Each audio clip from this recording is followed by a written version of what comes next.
قرآن عظیم میں جو آخری صورت میں ارشاد فرماتا ہے، محبوب آپ فرما دیں کہ میں پناہ مانگتا ہوں کس سے، کس کی بارگاہ؟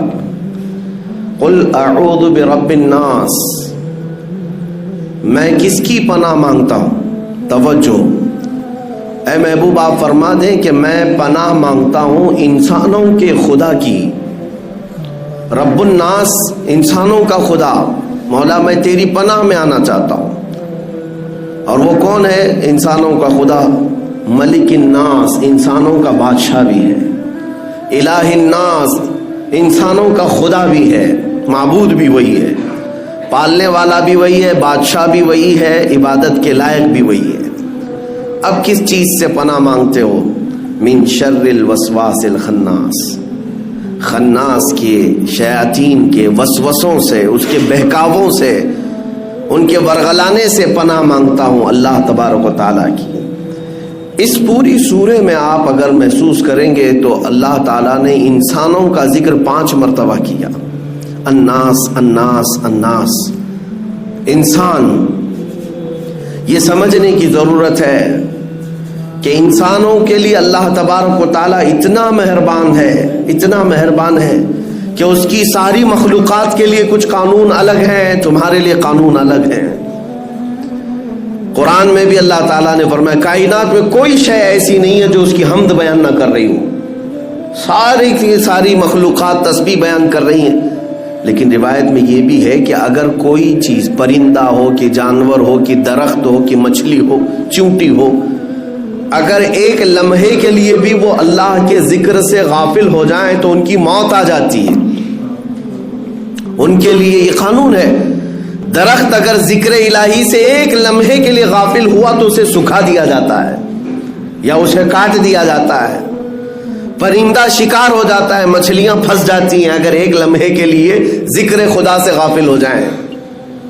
حضرت ذوالنون مصری اپنی بیٹی کے ساتھ سفر میں تھے، سمندر میں، وہ کشتی میں مچھلیاں پکڑ رہے تھے، پکڑ کر کے اپنی کشتی میں ڈال رہے تھے۔ ان کی بیٹی جو پیچھے بیٹھی ہوئی تھی وہ مچھلیاں اٹھا کے پھر سمندر میں ڈال رہی تھی۔ کافی دیر کے بعد جب کنارے پہنچے تو انہوں نے دیکھا مچھلیاں کہاں ہیں۔ بیٹی سے پوچھا تو اس نے کہا کہ میں نے سب ڈال دیا۔ کہا ایسا کیوں کیا؟ کہا آپ نے تو فرمایا جو مچھلی ذکر خدا سے غافل ہوتی ہے وہی شکار ہوتی ہے، تو آپ کی جال میں وہ مچھلیاں آئی جو ذکر خدا سے غافل تھیں، میں نے اس لیے انہیں دوبارہ ڈال دیا کہ مولا ہمیں بار بار مہلت دیتا ہے تو ہم انہیں کیوں مہلت نہ دیں۔ اب اندازہ کریں، میں یہ بات اس لیے عرض کر رہا ہوں کہ ان ساری مخلوقات کے لیے قانون تو یہ ہے کہ وہ اگر ذکر خدا سے غافل ہو جائیں تو مر جائیں، جل جائیں یا کٹ جائیں۔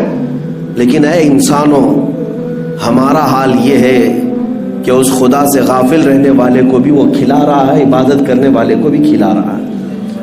گناہ کر کے بھی انسان جی رہا ہے، نیکیاں کر کے بھی جی رہا ہے۔ یہ اس کی مہربانی اور رحمت ہے انسانوں پر خاص۔ ابراہیم علیہ السلام کی عادت تھی کہ وہ بغیر مہمان کے کھانا نہیں کھاتے تھے، بغیر مہمان کے ان کے ہاں دسترخوان ہی نہیں بچھتا تھا۔ ایک بار 2 دن ہو گئے کوئی مہمان نہیں آیا، آپ بھی کھانا نہیں کھائے۔ تیسرے دن راستے میں ایک ادھیڑ عمر کا کوئی شخص ملا، مسافر تھا۔ ابراہیم علیہ السلام نے اس سے ریکویسٹ کی کہ میرے گھر آج مہمان بن جا۔ وہ کیسے لوگ تھے کہ زبردستی اپنے گھر مہمان بلاتے تھے۔ مہمان نوازی میں پوری دنیا میں سب سے زیادہ مشہور ابراہیم علیہ السلام کی ذات تھی۔ تو وہ شخص آیا، ابراہیم علیہ السلام نے دسترخوان بچھائے اور کھانے رکھے، کہا اللہ کا نام لو اور شروع کرو۔ تو آنے والے نے کہا میں اللہ کو نہیں جانتا اور نہ ہی میں مانتا ہوں، میں اللہ کا نام لینے والا نہیں ہوں۔ تو ابراہیم علیہ السلام نے دسترخوان کھینچ لیا اور کہا اٹھ کر جا تو چل، اس لیے کہ میرے گھر کا ہر لقمہ اللہ کے نام سے ہی جائے گا۔ دسترخوان کھینچ لیا، وہ شخص چلا گیا۔ رب تبارک و تعالیٰ کی طرف سے وحی آئی، ابراہیم آج تمہارے دسترخوان پر اس نے میرا نام نہیں لیا، تم نے دسترخوان کھینچ لیا، پچھلے 50 سال سے وہ میرا نام نہیں لیتا، میں ہر وقت اسے کھلا رہا ہوں۔ انسانوں کا خدا اور ہے، یعنی انسانوں کے خدا جس کو ہم اس طور پر تصور نہ کریں کہ وہ سخت قسم کا ہمیشہ تمہارے لیے عذاب ہی لے کر بیٹھا ہے، نہیں میرے عزیزو، وسعت رحمتی کل شیء، قرآن کہتا ہے، اللہ فرماتا ہے میری رحمت نے ہر چیز کو گھیرے میں لے لیا ہے۔ اگر وہ ہم پر رحم نہ کر رہا ہوتا تو پھر ہمارے ہر گناہ پر آج پکڑ کر رہا ہوتا، ہر ایک گناہ کے بدلے ایک ایک نعمت چھین لیتا ہم سے، لیکن ایسا نہیں ہوا ہے۔ عدل تو یہی ہے، انصاف تو یہی ہے کہ اس کی زمین ہے، اس کا آسمان ہے، اس کی ہوا ہے، اس کی کائنات ہے، اور اسی کی کائنات میں رہ کر بندہ جب اسی کی نافرمانی کر رہا ہے تو پھر انصاف تو یہ چاہتا ہے کہ نافرمانی کرنے والے کی پکڑ کی جائے۔ اگر تم ایک نماز نہیں پڑھے تو ناک کاٹ دی جائے گی، دوسری نہیں پڑھو گے تو دانت توڑ دیے جائیں گے، تیسری نہیں پڑھو گے تو ہاتھ توڑ دیے جائیں گے۔